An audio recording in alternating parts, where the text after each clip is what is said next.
Okay, perfect. So, good morning, good evening, good afternoon, wherever you are in the world today.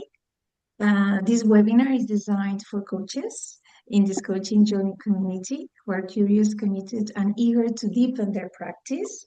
So, if that describes you, then you are absolutely in the right place today. Before I introduce our speaker today, just a few housekeeping notes so we are all aligned. I have one small request to help us stay fully present today. So please hold your questions until the end of the session. The webinar will have 1 hour, will last around 1 hour, and then it will be followed by a dedicated 30 minutes Q&A. So thank you for your presence and your trust in the community. And now it will be lovely to introduce our speaker. It's a true honor for me to introduce our speaker today. Is Dr. Gorka Bartolome. And he's a distinguished figure in the international coaching community. He is an ICF Master Certified Coach, and his academic and professional background is as rich and as unique.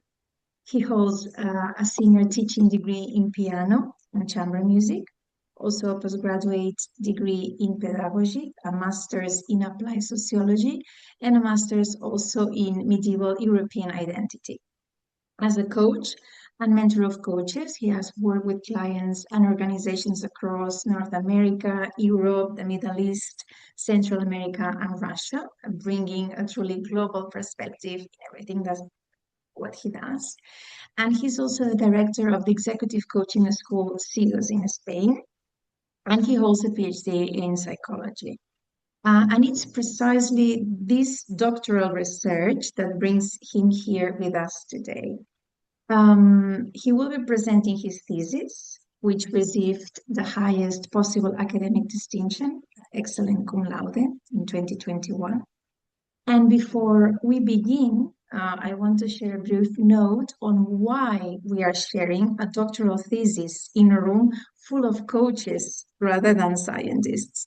And this research is, in fact, the first in the world to demonstrate through scientific and empirical evidence that when coaching competencies are applied correctly, especially non-directive coaching that Gorka will share us about, they activate specific brain patterns associated with the human creative process and the insight.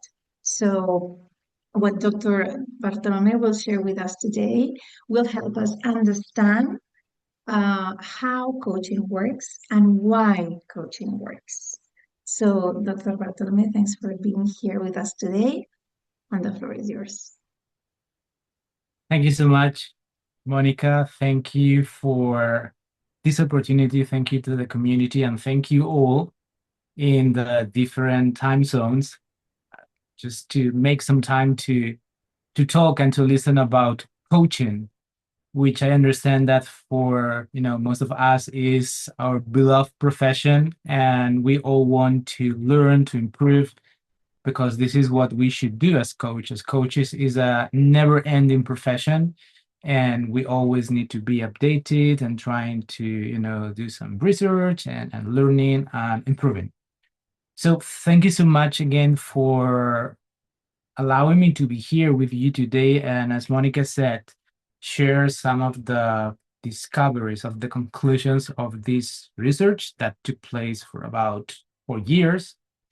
And I will begin just sharing my screen so we can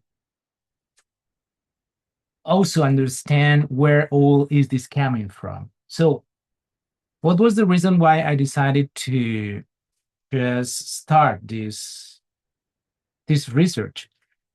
I've been doing coaching for now about 20 years, more or less.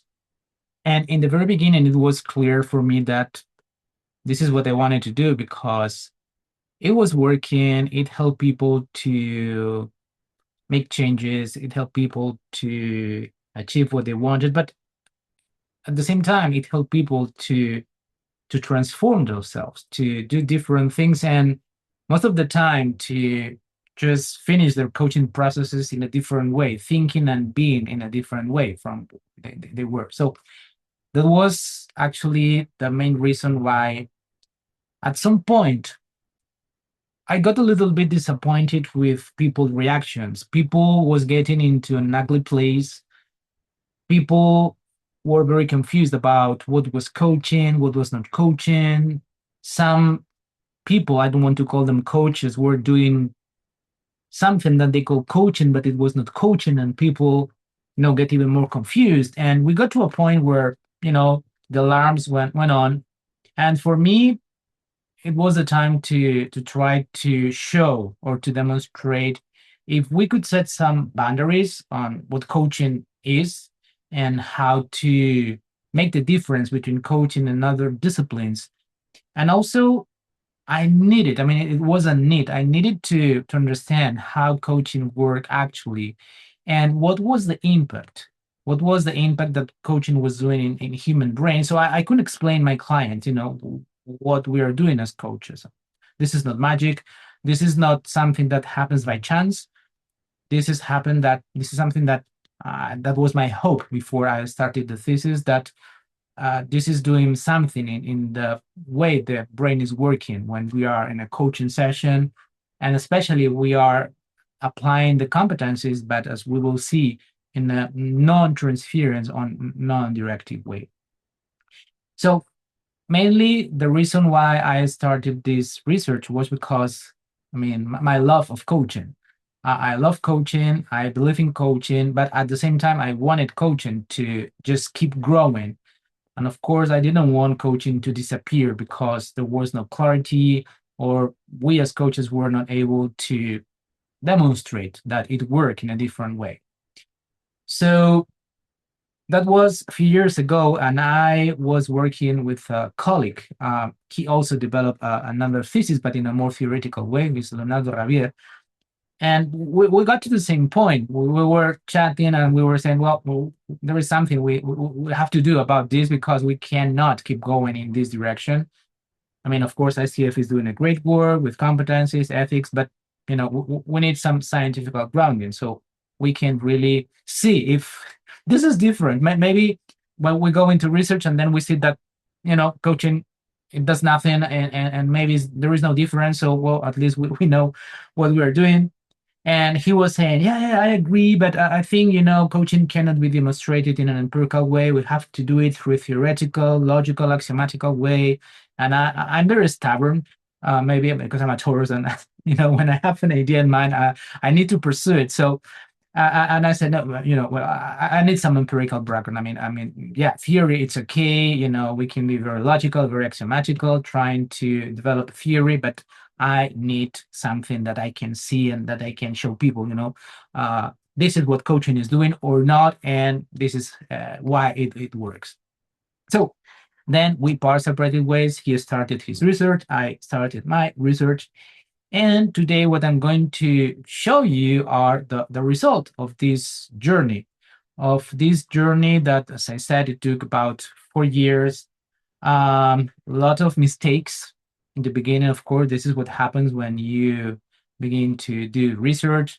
You make mistakes. Sometimes you get results that are not so pleasant, and little by little you improve, and then you get to a point where data it's more concurrent, and you can begin to do something about it and to write about it. So this lecture webinar is about coaching competencies and brain creativity patterns. And why creativity?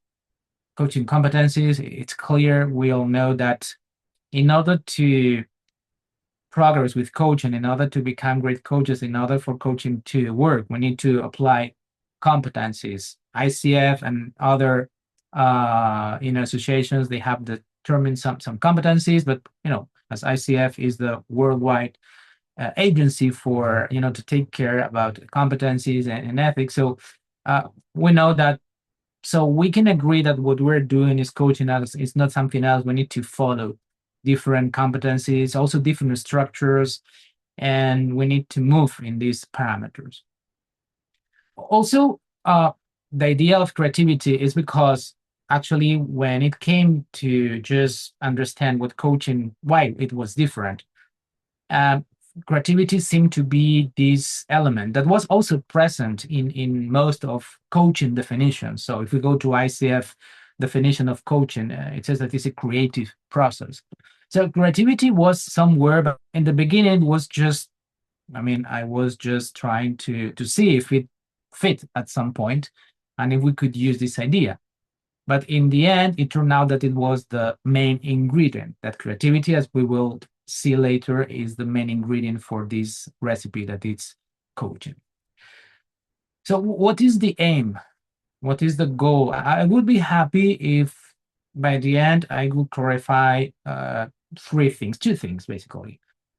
First thing, as Monica said, okay, so what is coaching actually? How is coaching different?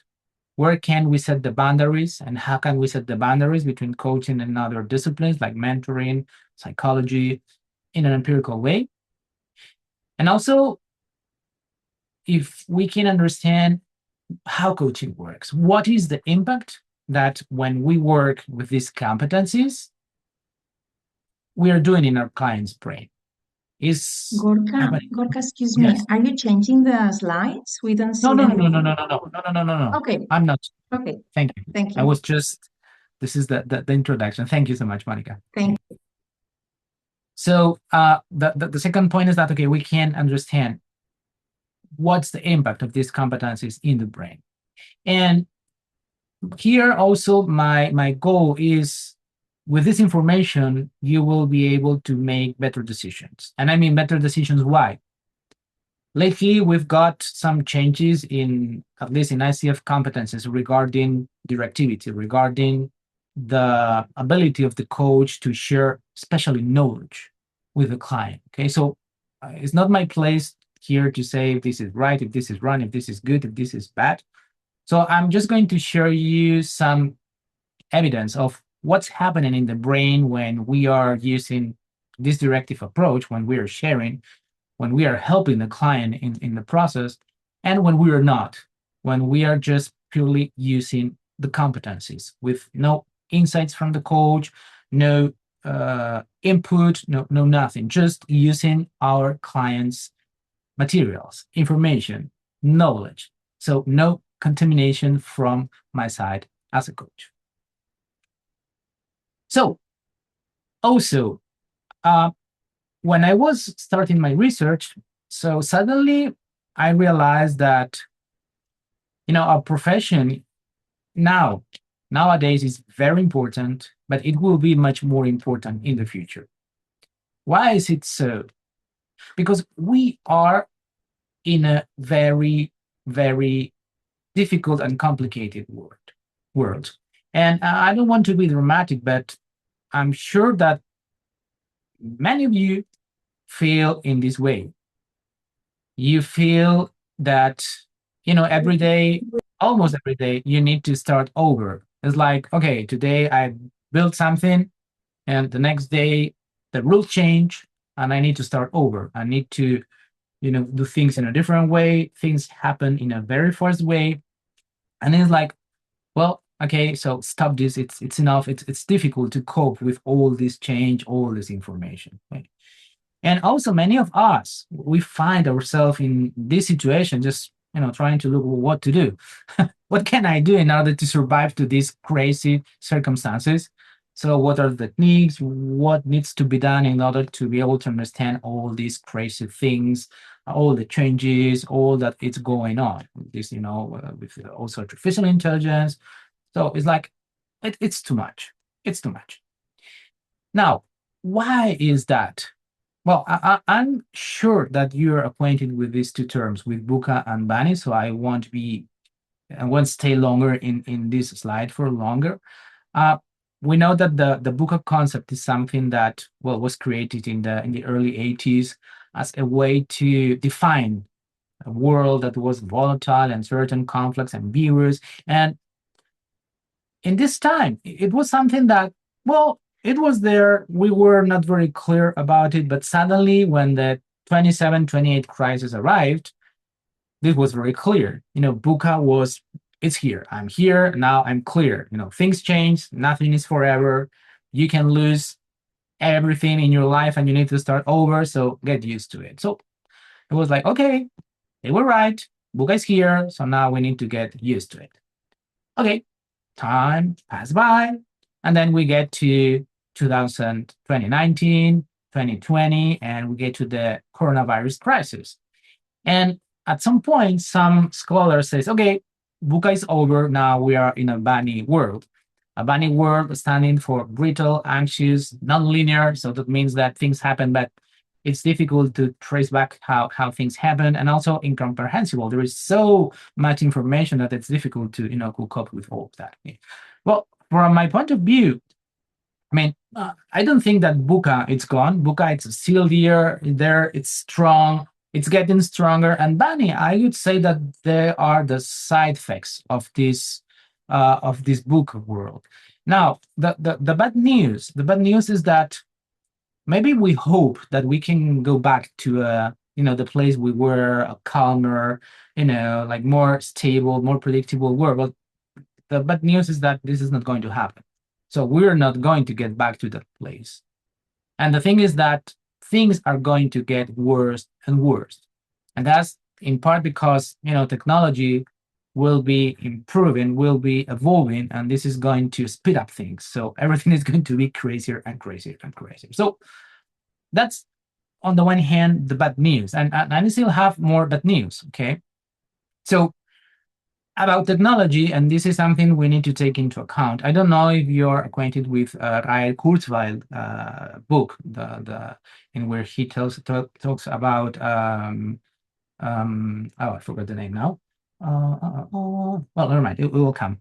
So he explains in his book that we have this illusion that technology it's evolving in a linear way. Like every year things evolve and improve in the same way. But what he says is actually that this is not right. I mean, technological human evolution, it's exponential. So it means that every year technology is using all the knowledge to grow faster, faster, faster, and faster. And in the end, this is creating what we have here in Mark's law as this gap between this speed of technology and then the speed of humans and organizations that is much slower.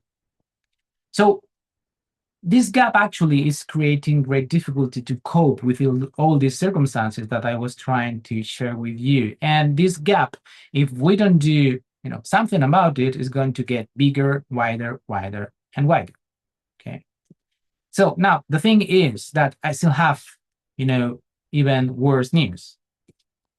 And news are, when we ask scholars, when we ask 514 CEOs of the most important companies in the world, okay, what do you think that we need as human beings in order to be able to cope, to serve all these crazy circumstances? They'll say creativity.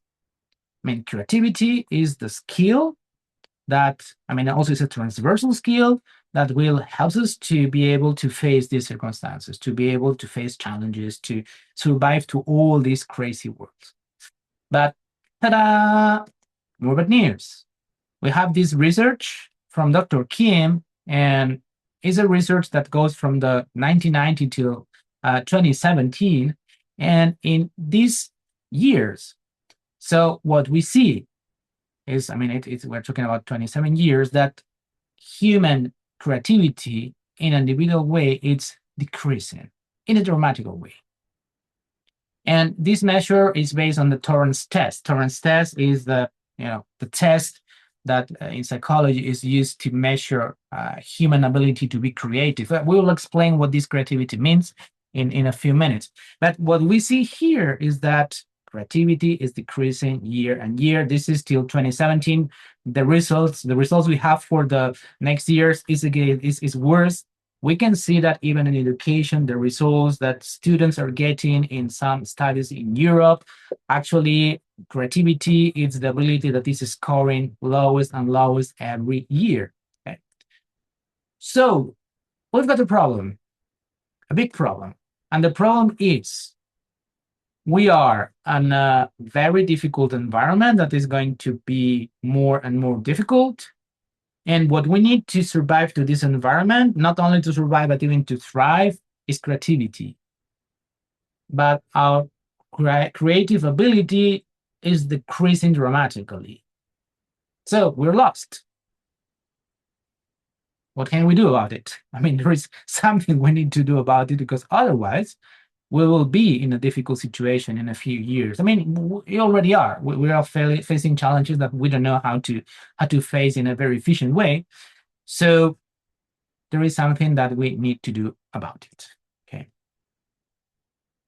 Things that we need to be clear about. So there is no longer such a thing as stability, certainty. Book and Bunny are here to stay and to get worse and worse and worse.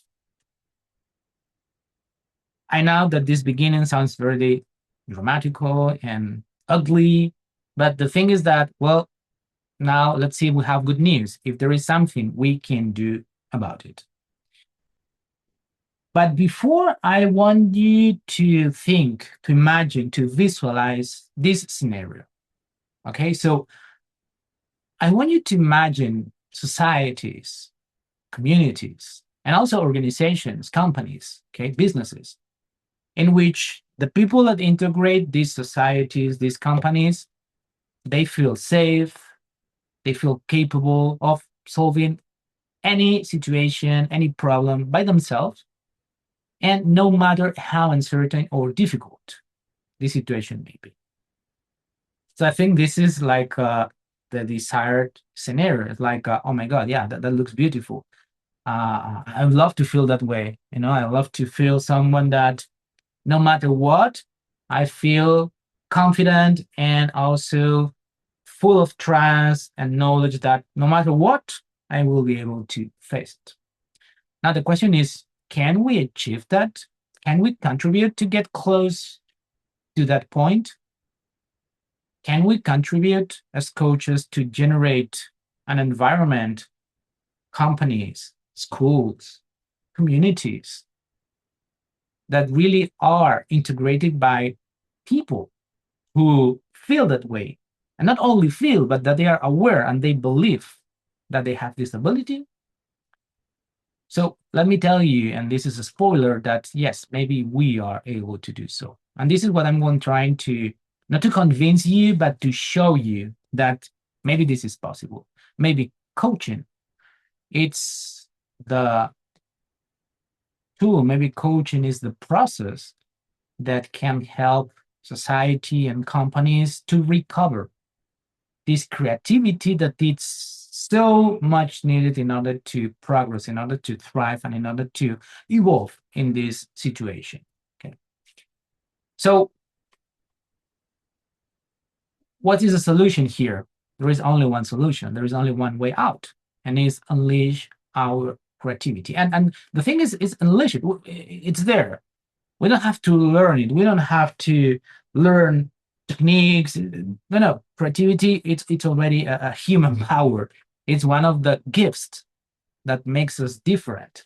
Creativity is this ability that has helped humanity to evolve, year after year, century after century, millennium after millennium. So we got here because we are creative and we've been using this creativity.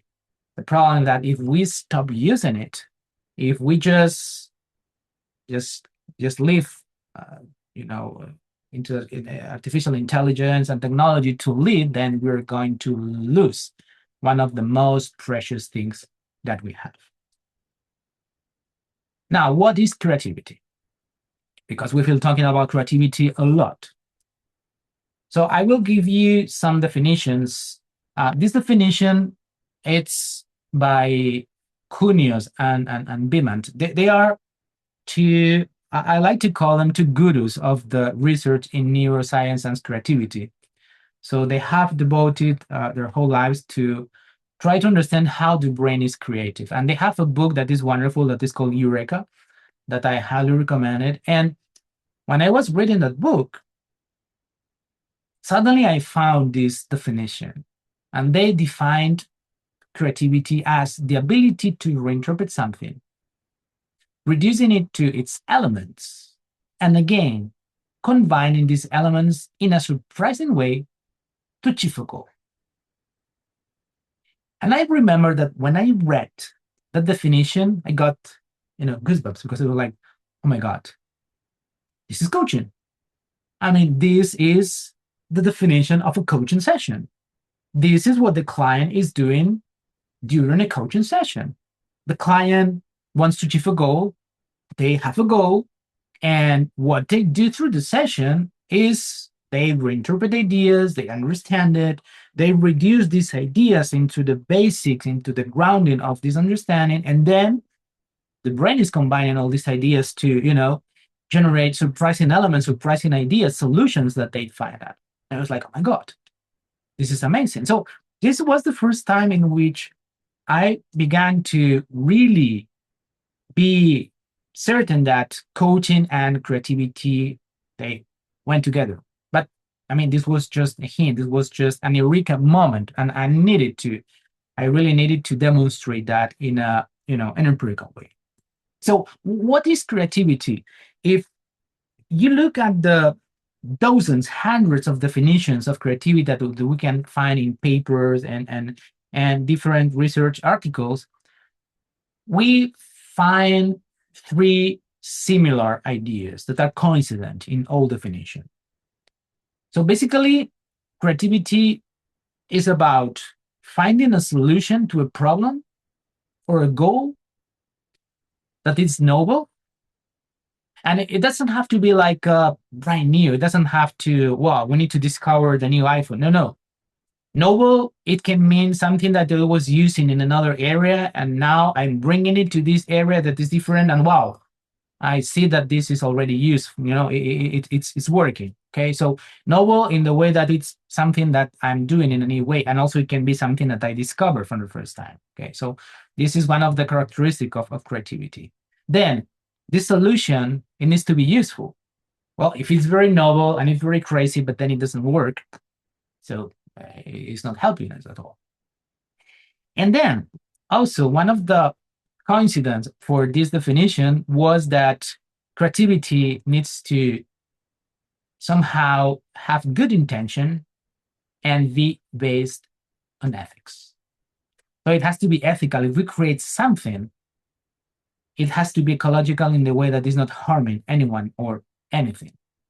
Creativity needs to be about building, about doing good things, about things that they really contribute. Okay. But, and this is the most alarming things of all this research through what creativity was, and is that the part of good intention and ethics, it only appears in papers from the year 2000 and up, which is scary because it means that we only realized like 25, 26 years ago that creativity needs to be ethical. Okay, don't use creativity to do bad things. And for me, it's like, it's scary, and I cannot understand that. But anyway, this is what we were talking about. Being creative or creativity, it's the ability, the skill, the art to find solutions to a problem, to a goal that are noble, useful, and that are based on ethical guidelines. Okay, so this is what we are talking about. And again, if we look back at coaching and we see, okay, well, what are our clients doing in coaching? Well, our clients are trying to solve a goal, a problem that they transform into a goal. How? Well, they're trying to find some ideas that will be new for them. Oh, this is I did not occur to me before, and they are useful because they design actions and they try and they work. Sometimes they don't, so they have to refine it. And of course, these goals need to be, into good intention oriented. So here we have another clue that what we are doing in our session is creativity. We are just helping our clients, we are partnering with our clients to, help them to generate this creative environment. Now, another of these aha moments, we will talk about aha moments later, for me in this research was also this sentence from John Cunius as well. And what he was saying is that creativity is not about mental strategies. And I'm really sorry about all these different techniques that we have about creativity, Edgar de Bono's paths, and we have many techniques. And that's okay, but creativity is not about that, really. Creativity, it's about a brain state. It's about reaching that brain state that just puts the brain to work in a specific way that it's able to generate these noble, useful, and creative ideas. And actually, what I'm trying to also show you today here is that what we are facilitating in our coaching processes is that in our coaching sessions, we should be helping our clients to reach that brain state. So the brain will be working in a different way that what the brain does in their lives, or when they're trying to solve a problem by themselves, so they can get into this different state, this creative state, and then the brain will be bringing all these different and noble ideas. So what was, and this is in short, the idea, somehow the hypothesis. I mean, this is not the real hypothesis, it's but more complicated. But what I was trying to demonstrate with this research is that coaching is a process that is capable of enhancing the creative mechanisms of a human being. This is the full idea. So the question is, well, if we apply competencies in a good way, how they are intended in the right framework, is this doing something different? Is this actually helping the brain to be more creative or creative in the end and reach a different result than if we're doing it in a different way? So that's it. Let's see what happened after this research, and let's see what is the answer. If this idea, this hypothesis, that, as I said, I mean, this is not the full one. You can see the full one in the materials that we will share with you, the links we will share with you by the end of the webinar. So, first of all, the framework for this research was about non-transference. So, actually, what I wanted to somehow demonstrate is that coaching, if we take coaching to the extent of non-transference, meaning I won't be sharing any knowledge, judgment, ideas, perceptions, intuitions with my client, okay? Because this was the only way to separate coaching from anything else.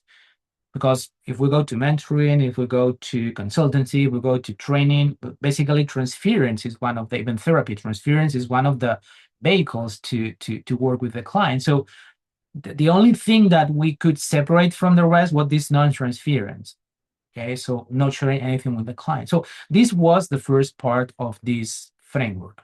Okay, so in a non-transference environment, so that means that we get rid of 7.5. In this case, from the markers, not allowing ourselves to share anything with the client, okay? And always giving the client the responsibility for choice, for thinking, and that means full trust in their abilities, okay? So that means, and here is where I love the coactive coaching sentence, that the client is a complete, creative, and resourceful person. That means that the client does not need anything from me, not a single, idea in order to get to where they're going to get. So that means that we are just trying to get into this full trust on our clients.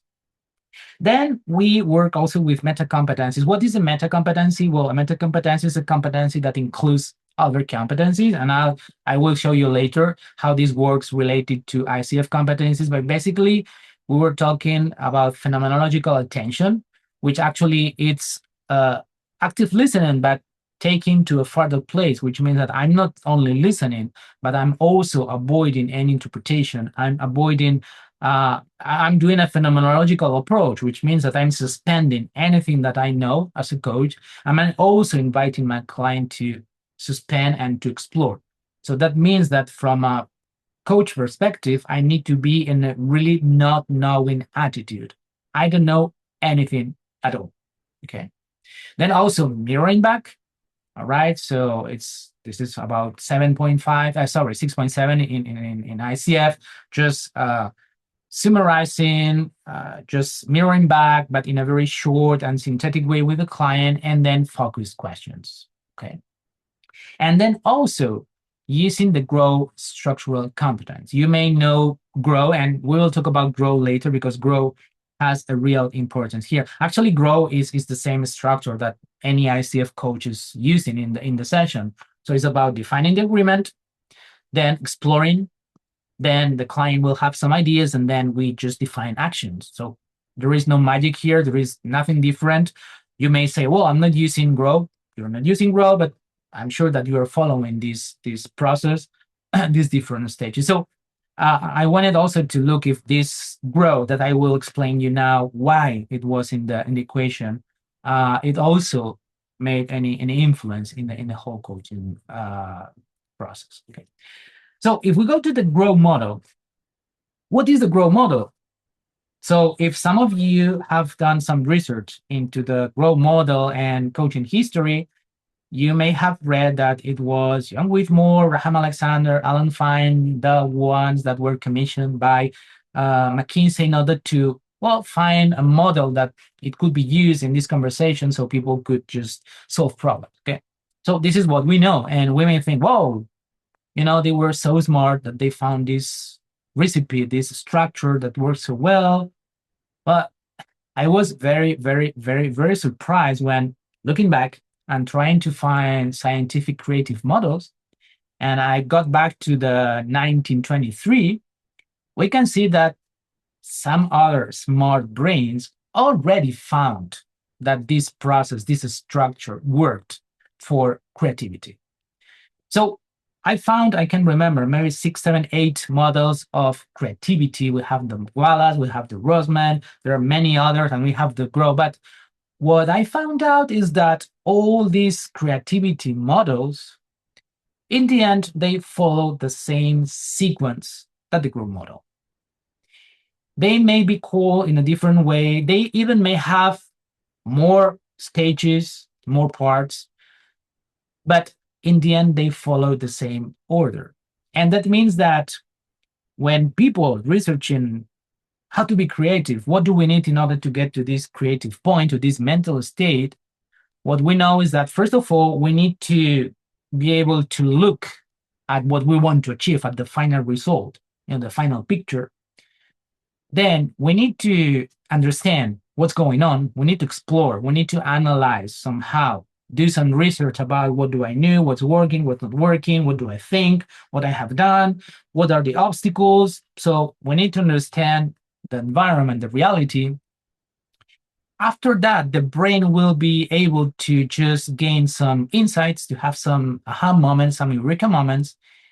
And after, all the models, they say that, okay, after that, we need to do something. We need to act. We need to prove if this is working or not. So in the end, what we can see if we put these models, and you can see in the thesis, these models one after the other, you can see that they're coincident. And they are, like 60 years younger than the Grow model.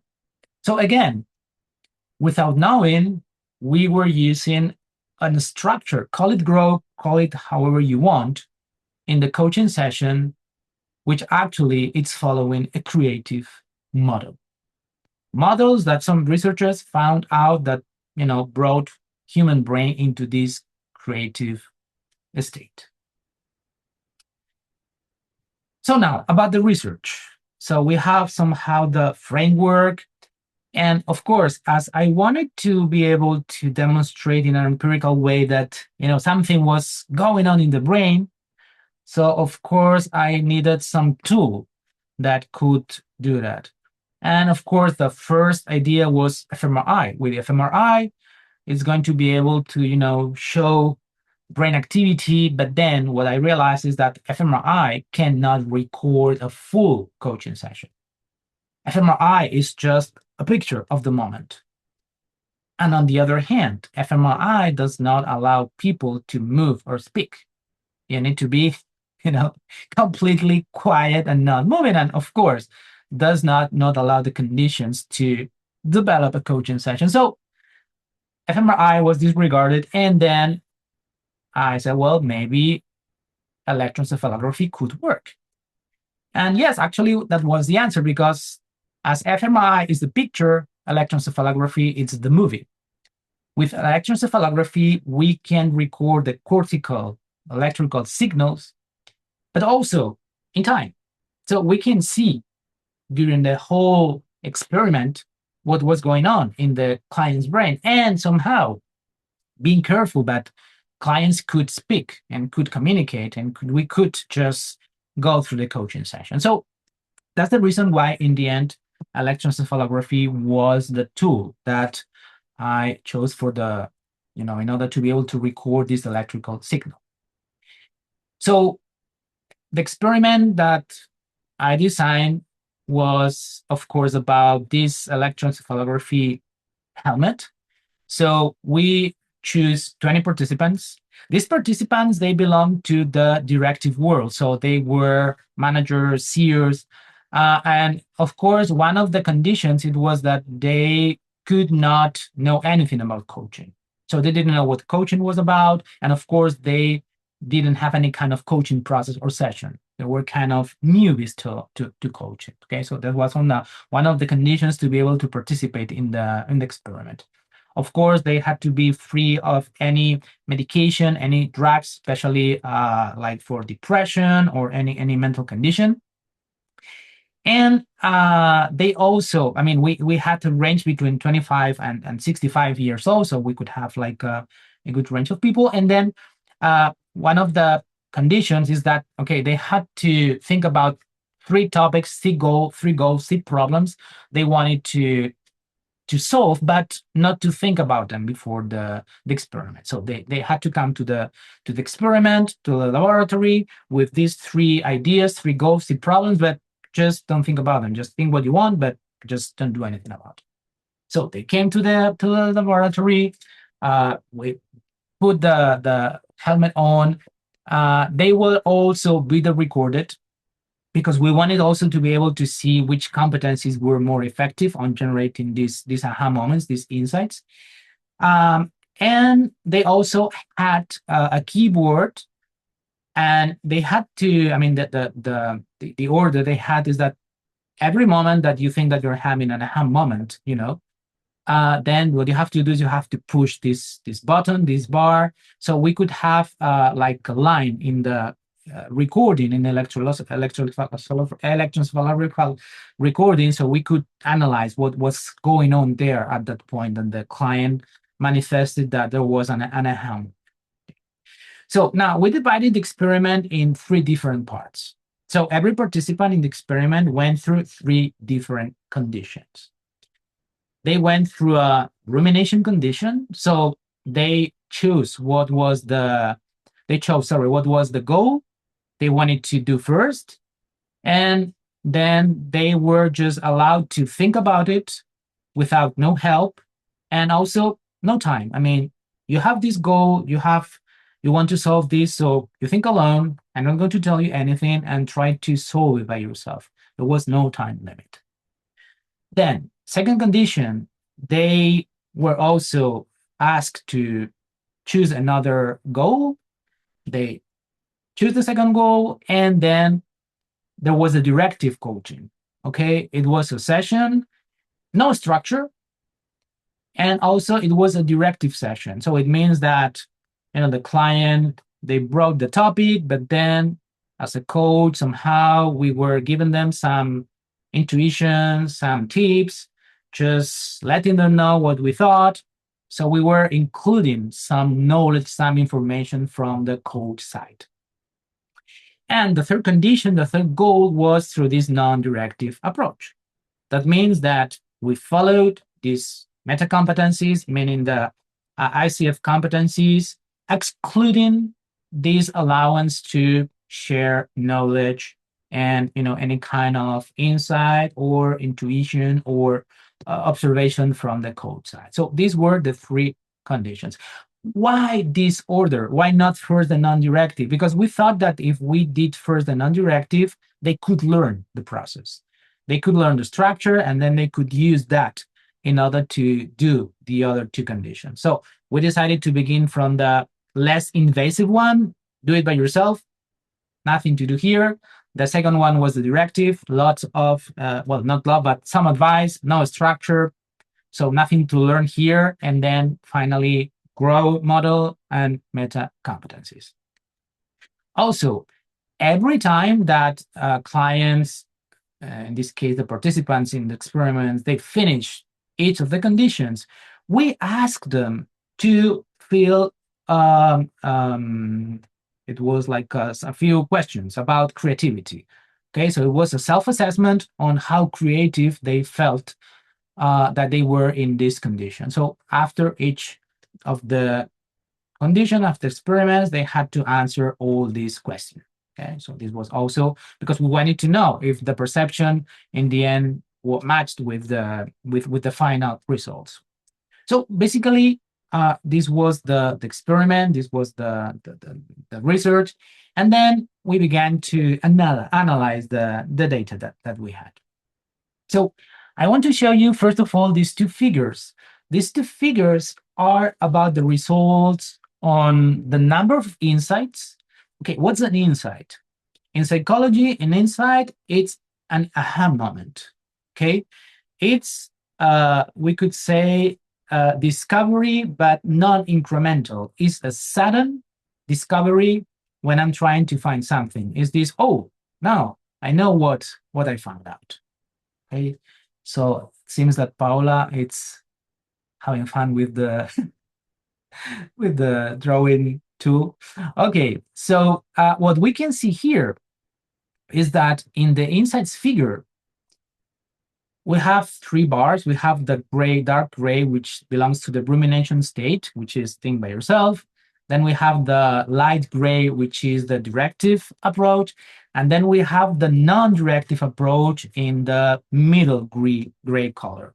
So what we can see is actually that clients reported much more insights, much more aha moments when we were just using the competencies growth model, no directivity or no thinking by themselves.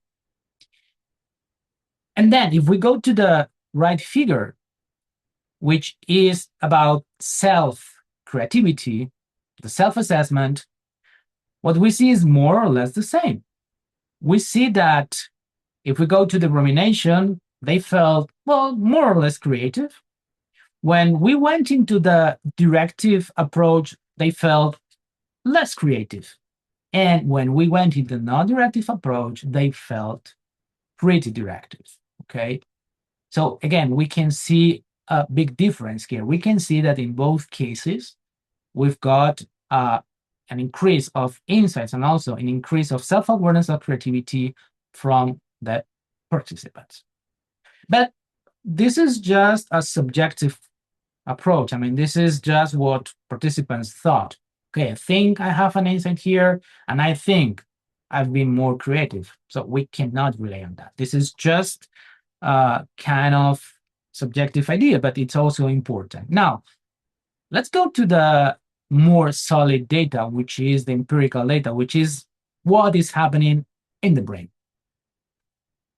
So in order to understand, let's focus on the left side figures. What we have here in the left side part, these are three heat maps. A heat map, it's a tool that we use as a graphic tool that is used in statistics in order to show information, to make information understandable. So actually, we have here the rumination results, we have the directive coaching results, and the non-directive coaching results. And what this heat map is showing, actually, this is the whole brain. Here, we see the whole brain. We can draw a line in the middle And if we draw a line in the middle, what we see is that this is the right hemisphere. We're going from the back part of the brain to the front part, which means that is the occipital lobes, parietal, temporal, frontocentral, and anterior frontal, which means that we're doing all this journey. And this is the left hemisphere. So it's the same, but on the other way. So we're seeing the brain more or less in this fashion. And here on the vertical line, we're having the different brain frequencies from the lowest frequency, theta, to the highest, in this case that we have here, which is gamma. Right? So now let's take a look to the differences. In this case, in order to be able to read this heat map, we need to understand that the dark bluish or purple color, it belongs to a low power, which is written in microvolts. So this is the brain electrical activity. And the closer it gets to the yellow, it means that this activity is increasing. We have more microvolts. Okay. So if we take a look to figure A and B, which is rumination and non-directive coaching, we can see that they are pretty much the same, right? The only activity we see here, okay, is actually these are artifacts, and these artifacts are produced by the eyes. When we blink, okay, even though we clean all the data in order to get rid of artifacts, artifacts is a kind of a malfunctioning of the, because it's registering something that is not supposed to be there. But anyway, this blinking remain, okay? So this that we are seeing in the anterior frontal, which is actually this part, is every time we blink, this generates actually a theta frequency. It's very curious, but this is what is happening. So we can disregard because this is not meaning anything at all in the sense of, any data that is useful. But we can see that rumination, directive coaching is pretty much the same.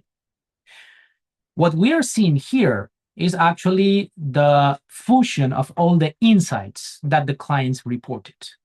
So what we can see here, that when clients are reporting an insight and a moment, the result is pretty much the same in rumination and directive coaching, which means that nothing is happening. Nothing special is happening, even though clients are manifesting an insight, are manifesting an aha moment, but nothing is happening.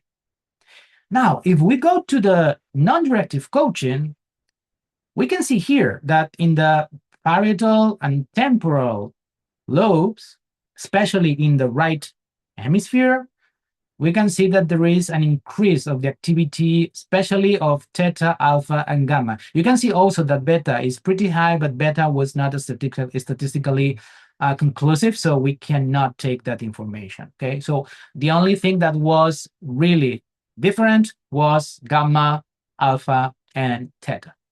So if we look at this, of course that we can see the difference, but when we saw the difference, like, okay, something is going on here.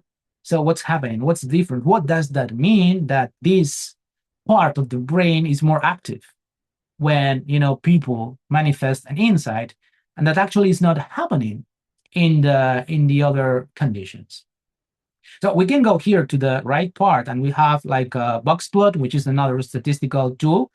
And in this case, what we see is more or less what we're seeing here in bars. We can see that rumination, directive coaching, no much electrical activity. But suddenly, when we go to the non-directive, we can see how suddenly, especially theta, alpha, and gamma, and we have here the different regions, occipital, parietal, and temporal, they are active. So something is going on when this aha moment is happening. Now, what we see here, let's go first to the right part. What we see here, this is actually creativity in action. This is actually what is going on in the brain when we're having an aha moment. And I don't mean that only these regions are working, okay? Because some people say, no, but this is not right because, now we know that brain, it's a more holistic. Yeah. Of course, creativity, it's happening in many different regions, but the signal that we get in the cortex when there is this aha moment is actually this. What we have here is these are 4 seconds previous the aha moment. So this is the aha moment. This is when the client more or less here in the last second is having this aha moment, and we can see how this theta, alpha, gamma, we can see this increase. We can see how from almost no activity, boom, suddenly we go into this burst of activity. Same here and same here, especially here in the parietal. And here, I just wanted to show you, it's also a heat map, but it's more like in a head form. So this is the head, we have the nose with this little triangle. So we can see how this theta activity, it's active here, also the alpha and also the gamma. Okay, so this is in order to show how this is happening, but this only, it's happening in the non-directive approach. And now you may be asking yourself, well, how can that be that participants are reporting aha moments, insights in the rumination, in the directive that does not show any activity? Well, there is an answer for that, because we have two kinds of insights. There is what is called the intrinsic insight. Actually, the intrinsic insight, which is the one coming, from the inside of the person, inner, okay, intrinsic is inner insight, is the good one, is the one that actually shows an alteration in electrical activity. So it means that something is happening there.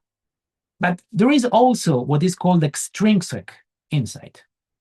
And the quality of the extrinsic insight is that it works, it happens because we get some help from the outside. We get a hint, we get some information, and we have this impression like, oh yeah, you're right, yeah. And it seems like we had an insight, but it's not real. And there is no reaction, there is no electrical burst in this aha moment. So that's the reason why that, we see that, people, I have an insight here, but actually is not doing any work. The brain is not responding in the original way to be creative. So, and you may be saying, okay, so what does that mean? That when we are experiencing an aha moment in a directive coaching, we have this burst into the temporal parietal, specifically regions, and with these alpha, theta, and gamma frequencies. Well, great news were when I was reviewing literature, and there is more literature, I just wrote some of them here, about EEG electroencephalography research on insight. Okay, some scientists already, from the 90s, were trying to understand what's going on in the brain when we are having an aha moment, not with coaching, just with creative processes, like doing puzzles, like riddles, like how can you use an umbrella not to protect yourself from the rain? How can you use it? So that kind of experiments to try to understand, okay, what's going on in the brain. And what I found is that all this research that was done before was coincident with the results that we had.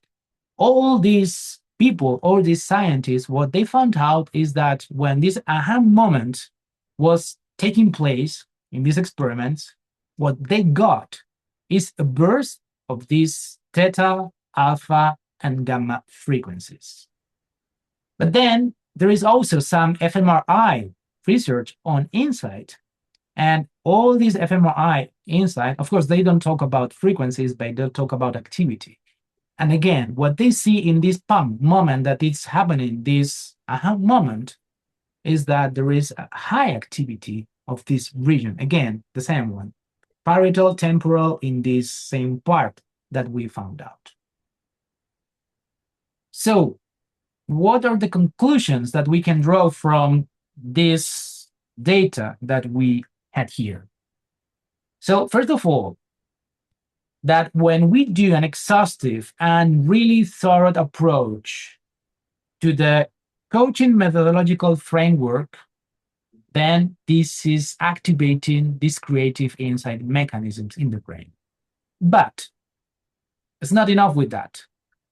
We need to do it from this non-transference context.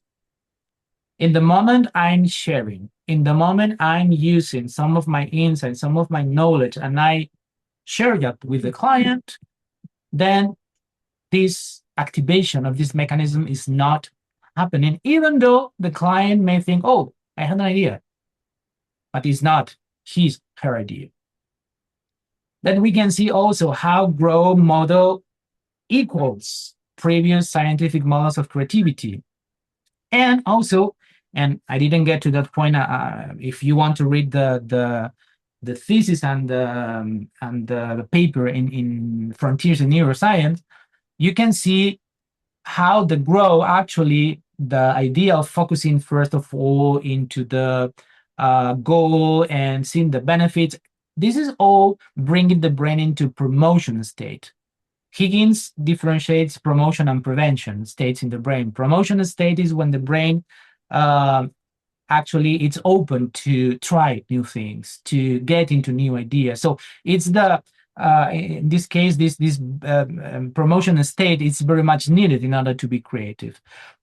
The other the prevention state is actually when the brain is afraid, when it only sees the problem and there is no goal and I only focus on trying to find the solution, then the brain gets small and does not dare to travel into long distant neural networks, which is what we need in order to reach creativity. Okay. So then also what we found out with video recordings and trying to measure the ahas is that question and reflection are speech acts that really promote the access to non-apparent levels of information. So it's very important that we ask questions, but also that we mirror back. Mirroring back is as effective and even more effective, helping people to get into these long distant neural networks than a question. So take that into account when you're coaching. Questions are important, but mirroring back, always using the same words, always, I mean, in a summarized way, in a very synthetic way, but using client's word is essential. And then also what we can conclude is that in order to get to this aha moment in the coaching session, first of all, client needs to get into the theta and alpha frequencies. They are the low frequencies. They are the reflective frequencies. And that's actually generated by the good question. When we're asking a good question, a focused question, that invites the client to get into this reflective process that brings the brain down into these low frequencies. The client finds this information traveling far away in the long distance networks. And then when the brain realizes, is aware, is evoking this awareness of this new information by itself, blends the information, goes into the gamma, and boom, we've got this new idea. This is how this creativity is happening in the brain. So what are the main ideas that we can draw in the end? So we can conclude that yes, coaching is a discipline, is a process that has a foundation based, and here is the difference between all the other disciplines, is based on the development of knowledge of the individual. So coaching is about helping people to develop their own knowledge, which is amazing. What we're doing, what we're partnering with people is so they can find their own knowledge, their own ideas. All right? How? Enhancing, activating these brain creativity mechanisms. Now, the thing is that in order to get to that point, coaching should only be applied in these situations in which people, they have a need to develop a goal or solve a problem. Okay, so that what they bring is not based on psychopathology. Then it's not going to work because the brain is not in the right state to get into this creative process. But there has to be also an awareness and willingness from our clients to work from the non-transferent perspective. So we need to make them aware, it's going to be you. I mean, I'm not going to tell you anything. It's going to be you, the one who is going to find the answer and know that you can do it. You've got all it takes to get to that point. Okay. So that means that our clients need to accept that there's going to be this process of non-transference from my side. I'm not going to tell you, I'm not going to help you with my knowledge, with my insights. Okay. And the client needs to be really, really, really with this predisposition to develop their innate creative abilities. And now what I think is even the most important thing is that if we implement this approach, these non-transferent coaches, if we apply it into education, work environments, communities, we as coaches, we could be contributing to this development that we were saying before, this creative capacity, so we can close this gap between this speed of change in the world, in technology, and our ability as human beings to adapt to this situation. Thank you so much. Here, we will share the presentation later, so you have also some resources. You have the link to the doctoral thesis. It's in Spanish, but I believe that now with AI, you will have multiple resources to translate it immediately. And also you have in English the Frontiers in Neuroscience paper, which is a summary of the whole research. And now I believe it's time for Q&A. So I'm going to stop sharing my screen so we can see each other. Okay. All right. Thank you, Gorka. Thank you very much. I have already shared the article you were sharing about frontiers, so everybody can have it now. And before opening questions, some people were sharing that they love the visuals, and also that it was interesting that the directive coaching is less insights than rumination, right? So could you please explain something about that? Yes, this is very dramatical, and thinking the idea is that with directing coaching, people are getting less than if they think by themselves, which is kind of, I think, an important. So if I think by myself, I may get to a better place than if I go to a directive coaching session in which coach is going to tell me, I'm going to share. So I have more options to get some more ideas. That means also that when we share, we may be interfering with our client's ability. We may be setting some, blocks, some obstacles that doesn't allow them to get into this creative process. Okay. So Michelle, please. Hi, thank you. That was so interesting, and you described everything really, really well.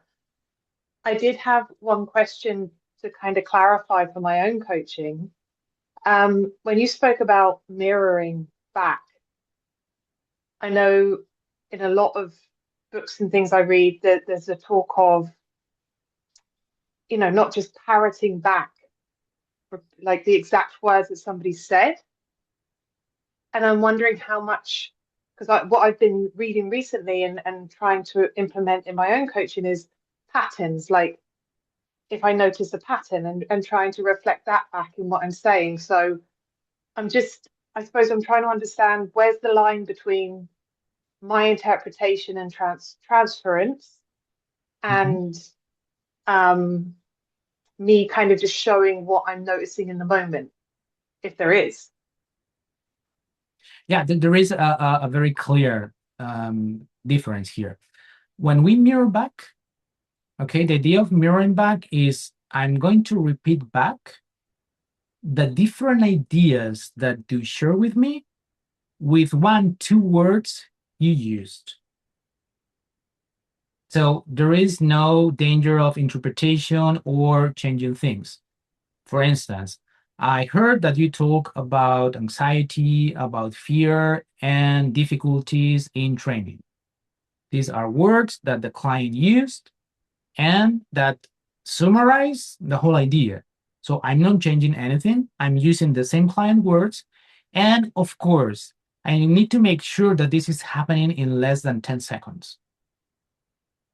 Okay, my summaries, my mirroring back needs to be short, clear, and concise because we're not going to lose the client's flow. It's very important. When the client is in this creative process, it's in a flow process. And that means that if I talk too much, which means that I'm summarizing because I heard this and then you blah, blah, blah, blah. Then the client is going to disconnect and it's going to take again time to get back. So here the secret is I will get the different ideas that client is sharing. I will use the same words the client is using, and I will use a significant word or two to summarize every idea. So I do it short, I do it precise, and then the client is, oh yeah, this, and then they keep talking. Does that help?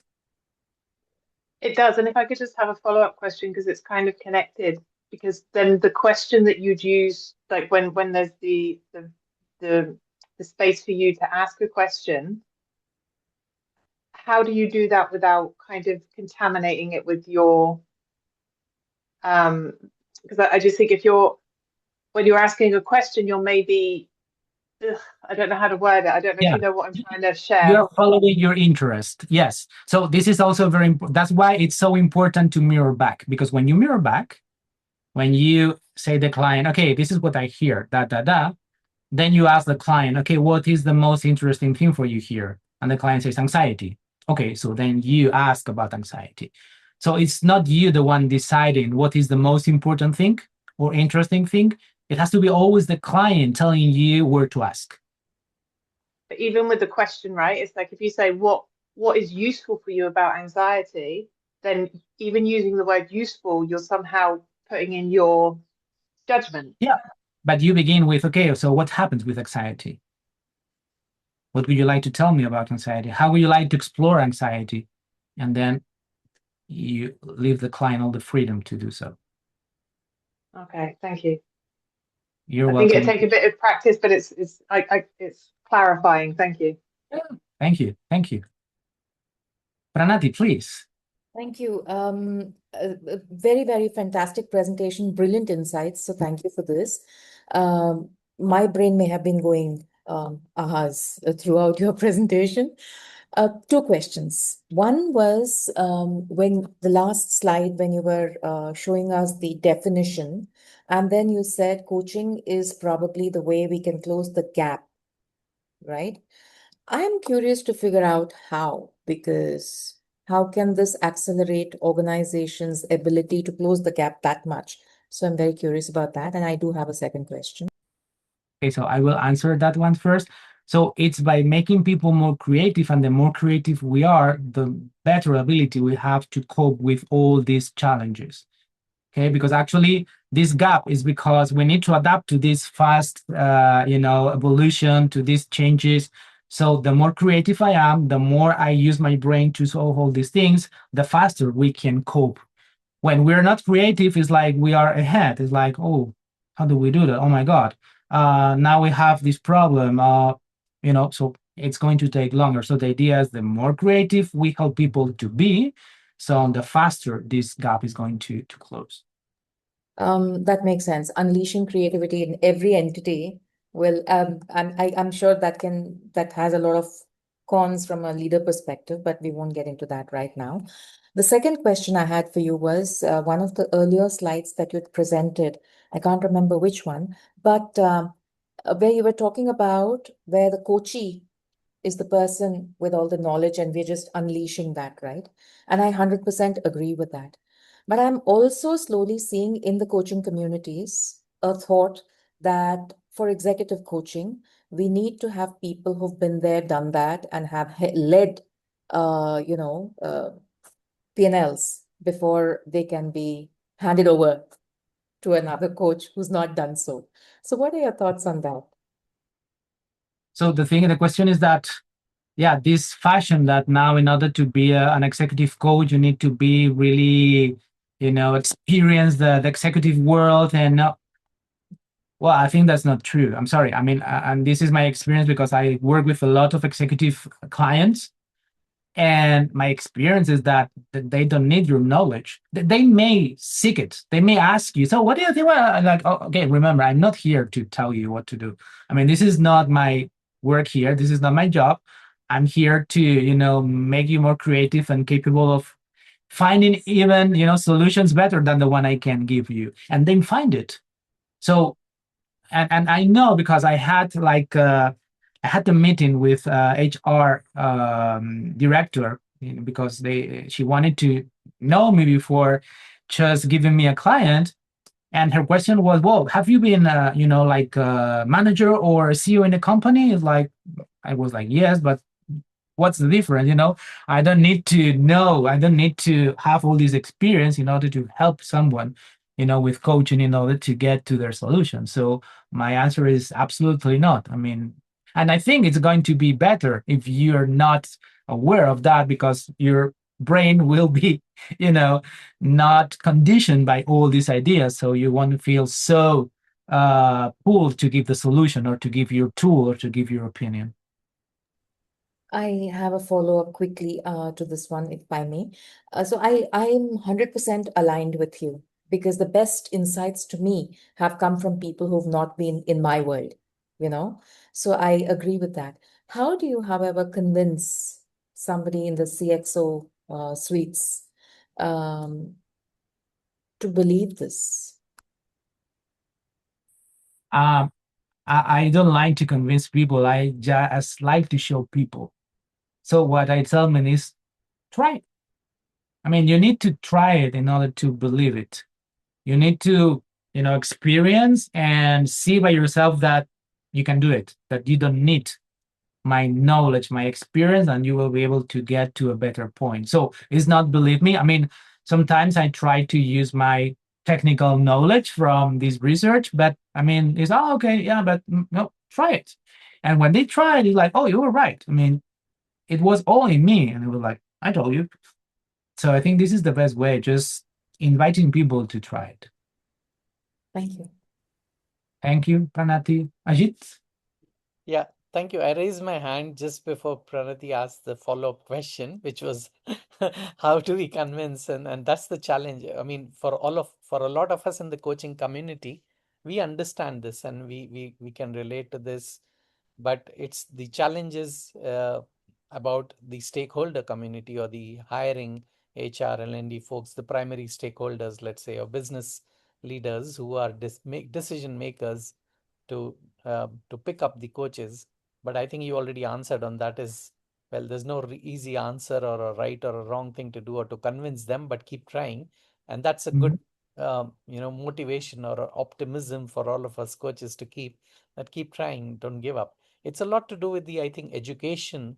While ICF has been around for 25 years, but still there's a lot of education we all are maybe contributing towards in making that education happen in the industry, that what is coaching and what is not coaching, and who is the ideal coach for whom. A lot work needs to be done on that, but I think all of us as a community are contributing towards it. So I guess change will happen sooner or later. Thank you so much, Gorka and Monica, for this session today. Thank you, Ajit. And I couldn't agree more with you. I mean, there is a long way to go in coaching education, trying to share with people, what coaching is, how is it different, and yeah, there is a long way to go. I mean, coaching is not that old as a profession. Is 25, 30 years old, so to speak, maybe a little bit more 40, but still there is a long way to go to try to help people to understand what actually is and what is not. Yes.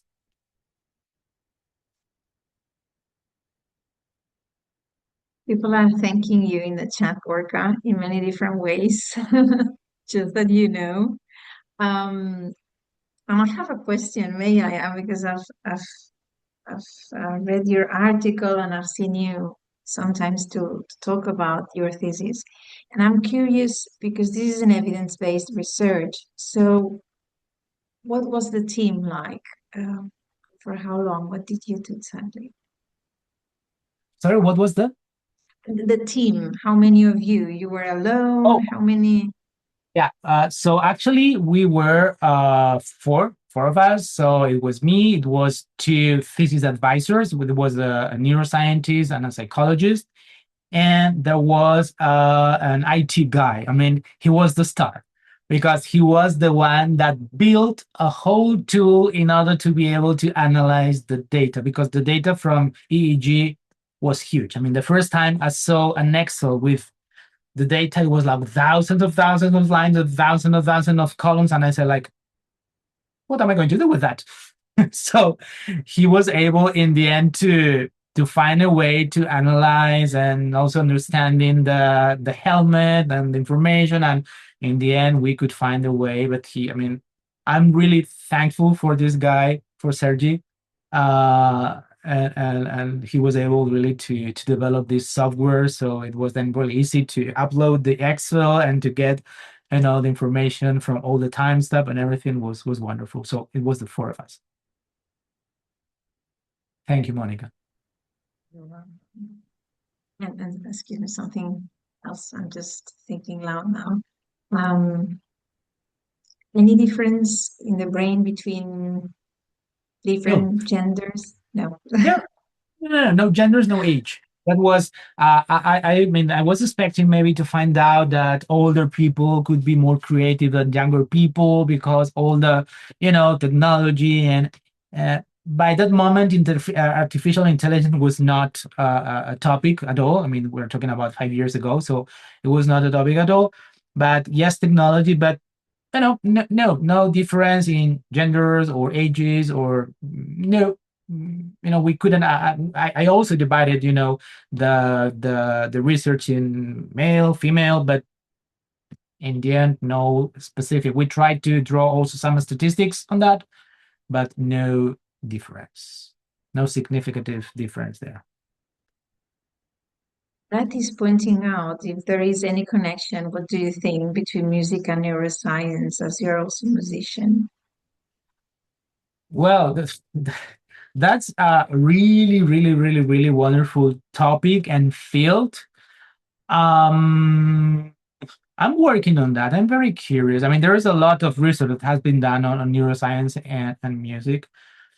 We already know that musicians' brains is configured in a different way. Even, we've got some more structure in different places.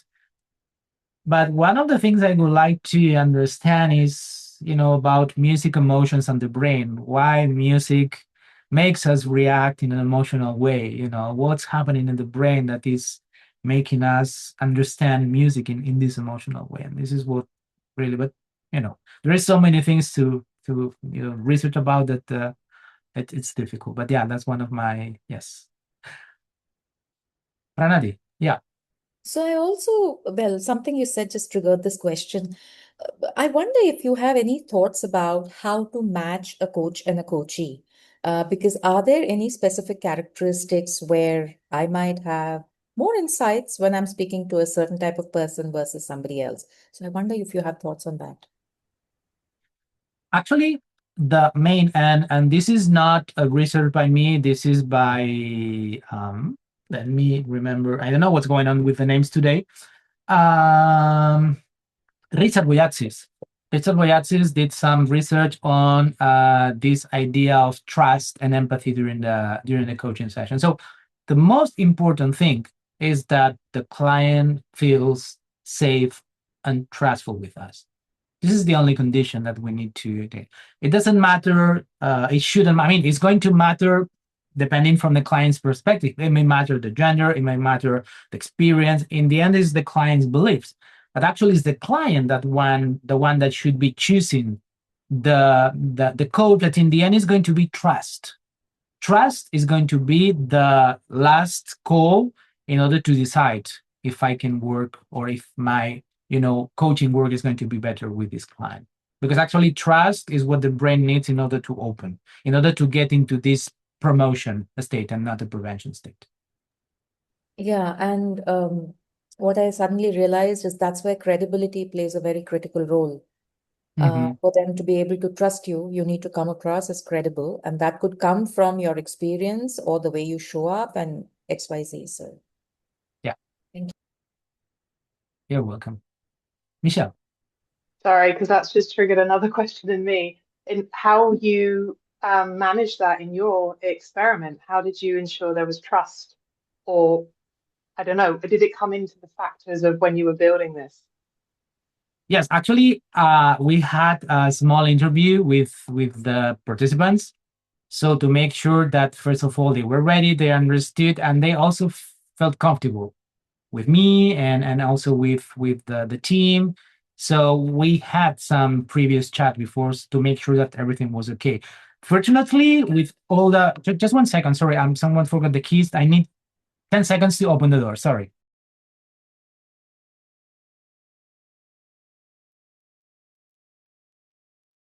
Nati, then maybe you would also like to ask about David Rock. I'm sure Gorka will be able to answer you. Because you were saying David Rock, sorry, Gorka, here you go. Yes. Sorry about this interruption. Yeah, so did I answer your question, Michelle, about how? Yes. Okay. Yeah. So yeah, actually, David Rock is one of the citations on the thesis. He's done some. I mean, he's got this book on coaching and neuroscience. The only thing is that there is no direct research on brain, and he's more taking different theories, different approaches, but it's not like field research from him. But it's interesting. I mean, I like his theories and I like his approach as well. It's one of the books I use for to get some ideas and some of the theoretical parts.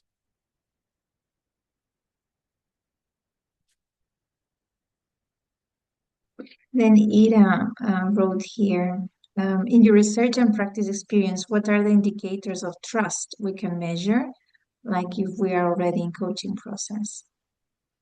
So first of all, you will. I mean, the indicators is that the client is willing to talk about deep things, is willing to share with you. They even dare to work on like challenging goals. Okay. So these are the best indicators you can have. And actually it's something that the client itself will tell you when they tell you, you're the first person I'm telling this and nobody else know about this. So then you can see that you got to that point and that person really got that level of trust with you. And then Barati was asking if you can share some links about neuroscience and the way we can apply them in coaching. Okay, so I will prepare that for you, so you can get that, and I will send it to you Okay. with the Yes, I can share it with Barati. And before finishing, Orca, I have a question for you.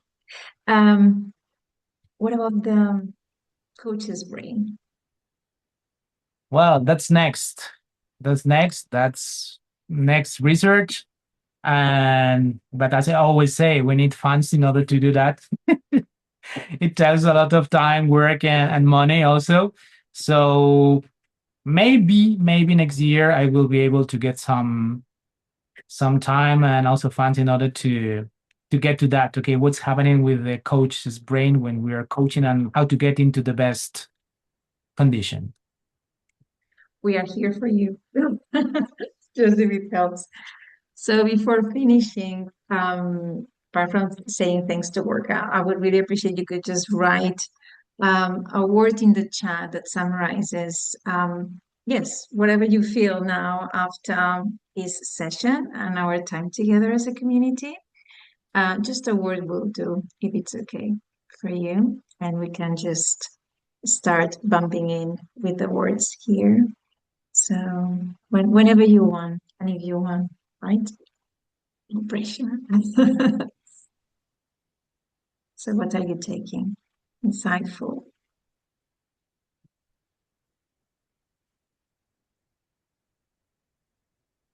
Things about explaining the neurons and your research, deep, light, eye-opening. Okay. Thanks a lot. Creative, insightful. Opportunity, expansive, very interesting. Filling the gap with creativity. Thank you. And Gorka, to finish with, what are you taking from our time together? Hope.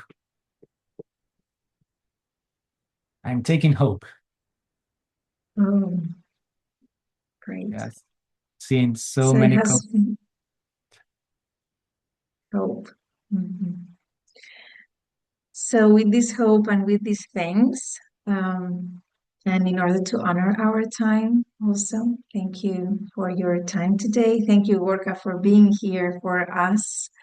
It has been an honor, it has been a pleasure, and see you around. Take care. Thank Okay? you so much. Thank Thank you so much. you. Bye. Bye-bye. Thank you. Bye.